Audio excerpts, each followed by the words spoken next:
Business, that means that the income may be subject to a current income tax for the retirement account itself. Mm-hmm. And so we have this tax term. So sorry, folks, but we have to bring it up, and it's called unrelated business taxable income. And what it means is that entities like Roth accounts and IRAs are generally tax exempt. So if they have income from interest and from dividends, and if basically you buy these securities outright, then the account doesn't pay an income tax on it. That's why we talk about the tax deferral that you get from them. Mm-hmm. This tax exempt thing was designed originally mostly for charities, as I recall, and then they sort of extended it to retirement accounts. And so, but what they've said is it's not fair for these entities to be able to compete with a business and not have to pay a tax. Taxes, right. So they came up with this structure that they call unrelated business tax, and what it means is that when these entities have business income, that they can actually be subject to a tax, and they file an income tax return in order to do it. The other thing is that is fairly common for real estate is people buy it using leverage. Mm-hmm.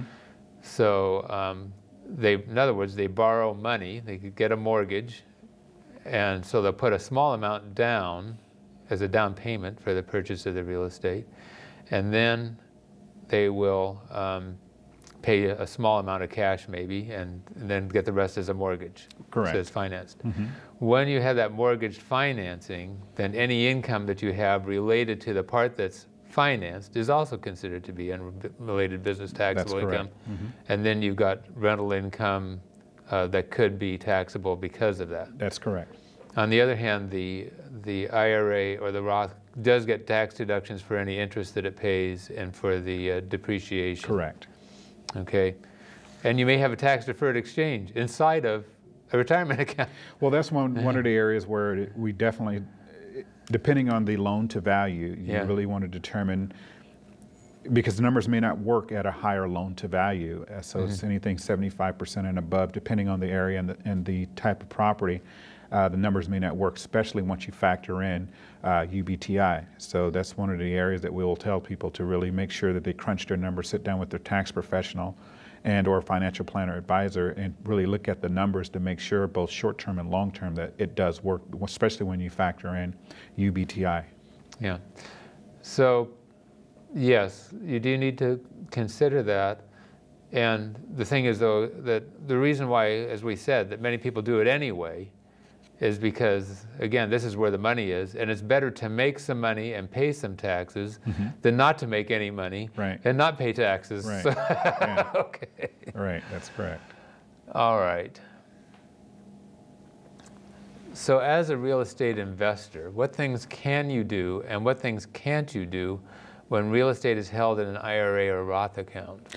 Well, you, as the account holder, where there's a list of disqualified parties or disqualified persons in accordance to IRS Code 4975, and what that basically states is that you, as the account holder, your spouse, parent, grandparent, children, or grandchildren cannot live in the property, cannot basically have any personal gain or any type of relationship with the property. So basically you're prohibited from doing any business with those list of relatives.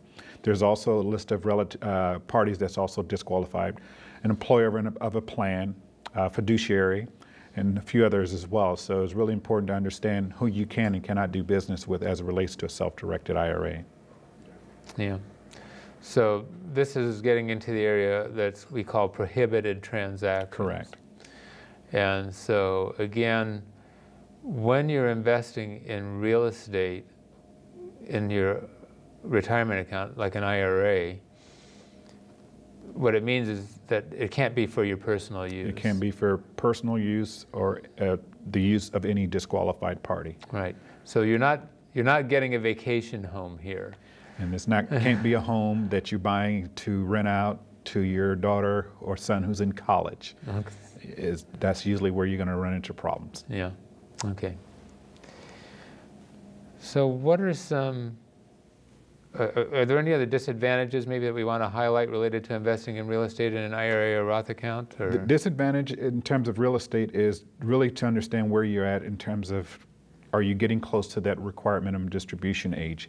Because it's really important, if you're going to hold an asset such as real estate, that you have liquid cash to take care of your required minimum distributions. At 70 and a half, you're required to pay Uncle Sam his portion in terms of tax revenue. So it's important that you have either some cash flow coming in or monies from another retirement account to be able to satisfy that requirement annually. That is one of the key concerns, or should say one of the key things that one should take a look at before they invest in real estate, especially as they're getting later in their ages.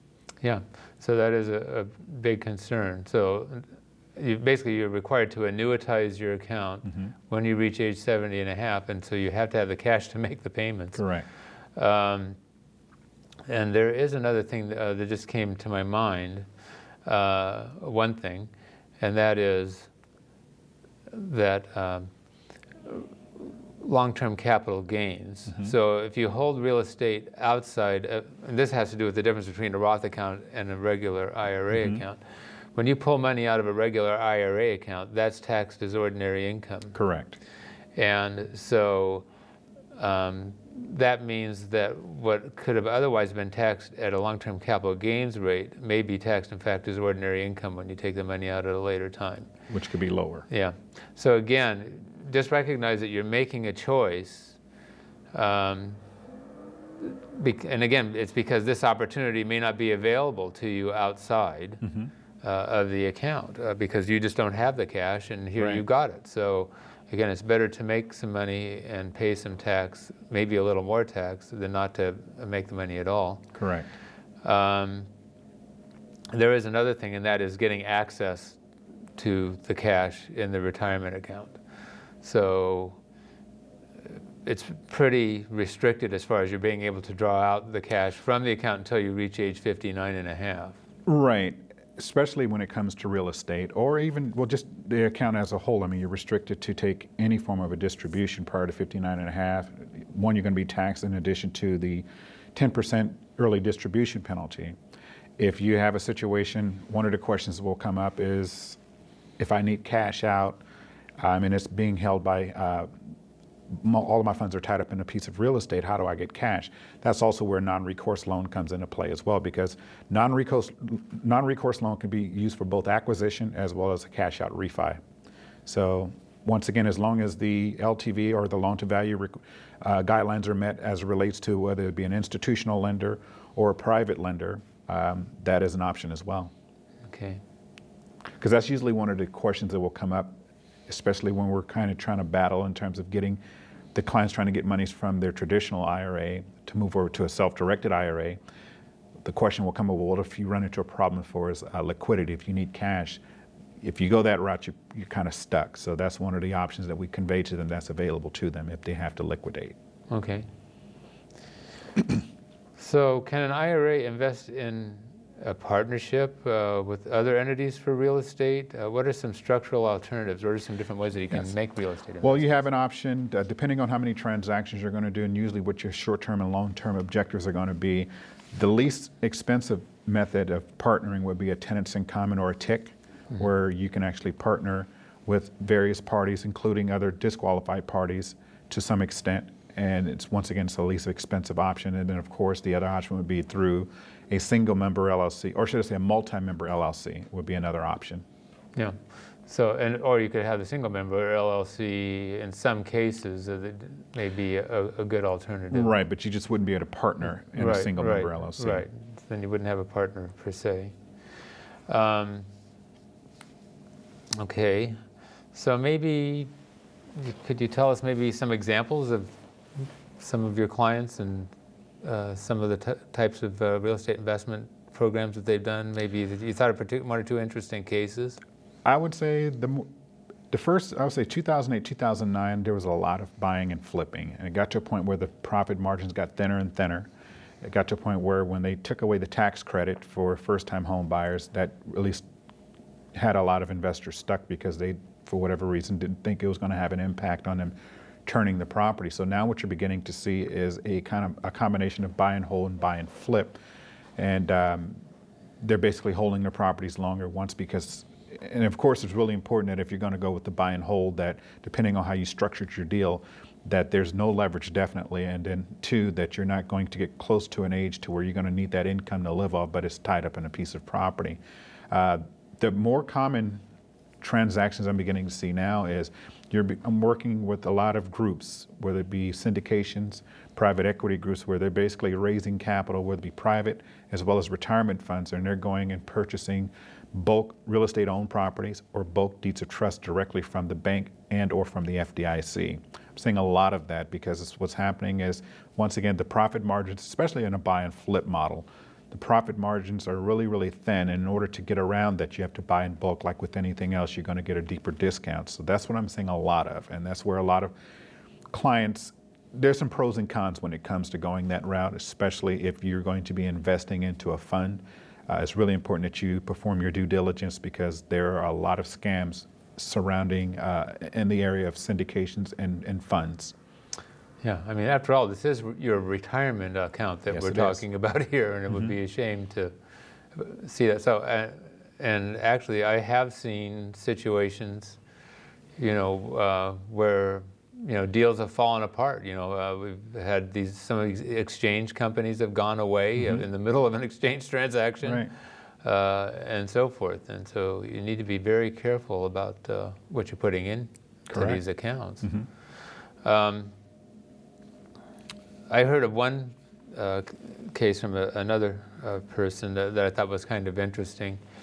A person bought a home that they decided that they wanted to retire in. They wanted to live there after they retired.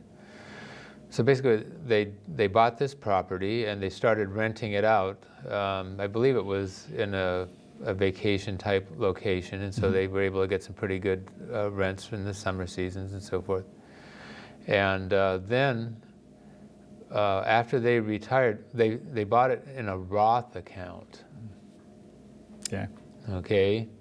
So then after they retired, they distributed the house from the Roth account tax-free. Tax-free. And that's, I'm working with quite a few attorneys to where that's kind of an investment strategy, especially for a lot of baby boomers who are looking to retire soon. And of course, unlike maybe 40, 50 years ago, one obstacle that a lot of people are facing right now is a huge mortgage, and that's not going to be sustainable on a fixed income. So what's happening is a lot of clients are basically opting to use the retirement funds to buy that retirement home. That way they know that on a fixed income, not to mention especially if it's done in a Roth, they don't have to worry about the taxation, in addition to whatever fixed income they have will sustain them, because once again, they own a property free and clear. In the meantime, they're growing that IRA, that Roth IRA, prior to then moving into it. So that's an excellent strategy. Okay. All right. Well, Lamar, we're about out of time. Maybe there's a final word of wisdom you'd like to throw out? Do your homework. Like I said, this is not for everyone, but I advocate this type of investment vehicle because I believe in basically empowering people through being proactive and taking control of their investment.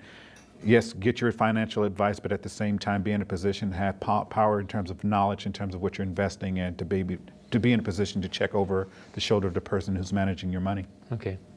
All right, folks. Well, we're all out of time. So we want to thank you for joining us today on Financial Insider Weekly. Lamar, thank you for being my guest. Thanks for having me. And we hope that we've given you some good food for thought here that you can investigate further.